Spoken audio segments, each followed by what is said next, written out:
Faith without works is dead. Faith without work is dead. James chapter 2 verse 18.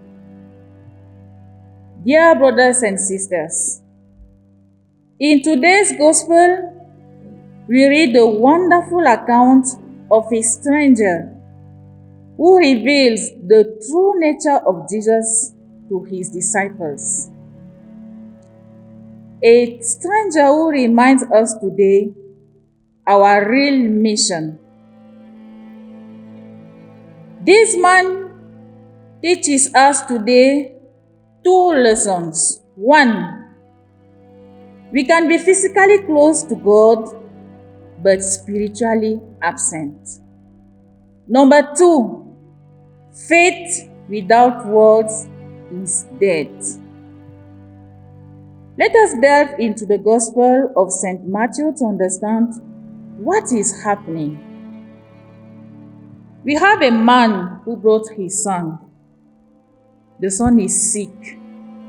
Maybe this man didn't have the opportunity to be close to Jesus, and he thinks that since the apostles are working with him, they are able to heal his son. Unfortunately for him, they cannot. And the man comes, he brings his son to Jesus. He comes to the source, Jesus himself, and said to him, I brought my son to your disciples, but they didn't manage to heal my son. Disappointment. The man is disappointed, and Jesus too is disappointed. Double disappointment. The incapacity of the apostles to heal this son is crucial for us to understand our real mission today. But we have to ask ourselves, why is Jesus disappointed? Faithless and perverse generation, he said, how long will I be with you? How long will I endure you? Jesus is disappointed because when we read the gospel just before, they are just coming from the mountain where they witnessed the transfiguration of Jesus. Peter, John, and James were present, and they saw how Jesus transfigured in front of them. Matthew 17 verse 1 to 13. But they have already forgotten. Jesus is wondering that, guy, we are just coming from the mountain, and now you are not able to know really who am I. Jesus is disappointed. Their hearts are asleep. They understood nothing. They have eyes, but they cannot see. They have ears, but they cannot hear. Perverse generation.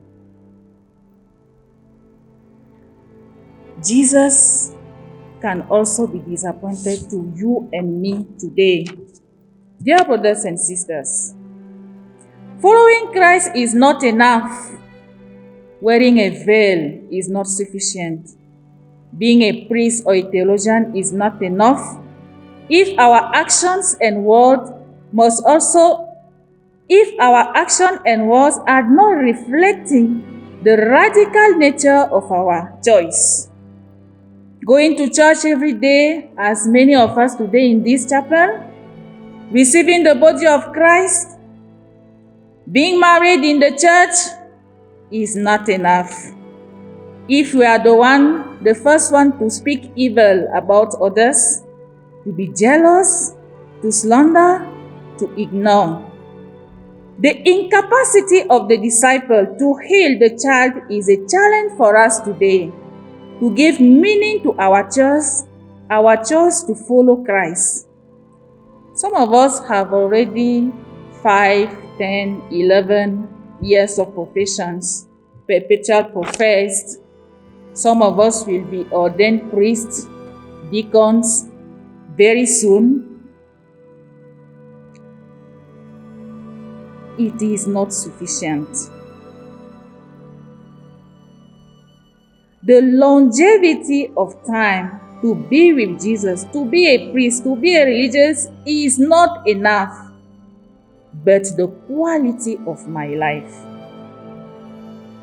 When we go to our families, in our communities, when we go to a pastoral, many young people, many lay people will come seeking help to us because they believe that because we are close to Jesus, we can help them.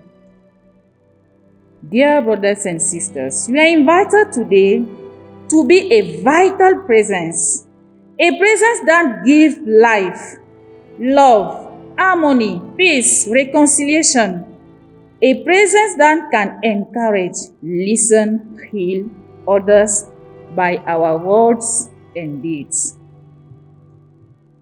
Later on, Jesus healed the child and gave him back to his father. As for the disciple, they asked their master an interesting question. Why could we not drive it out? The disciples are wondering why they were unable to heal the child. And Jesus replied, because of your little faith. Now, what is faith? What does it mean having faith? And we have the answer in the same gospel. When we read the beginning of the gospel, we can see action verbs. The man came up to Jesus. He knelt down before him. He said, that means he spoke, Lord, have mercy on my son. And then he brought the child to Jesus. Actions verb. Faith without works is dead. Faith is an inner conviction and belief that without Jesus, I am nothing. Faith is collaboration, taking initiative. Faith is move, going out of my comfort zone. The Ignatian spirituality reminds us today that we must pray as if everything depends on God and work as if everything depends on me. Faith is not passive presence. It demands sacrifices, patience, constant effort, and then surrendering. I made my effort, Lord. I brought my son to Jesus.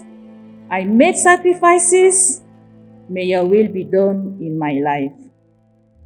As we courageously advance in this ordinary time, let us ask the Lord for the grace to be true disciples whose coherence and radicality of life bear witness to our active faith. Tumsifu Yesu Kristo.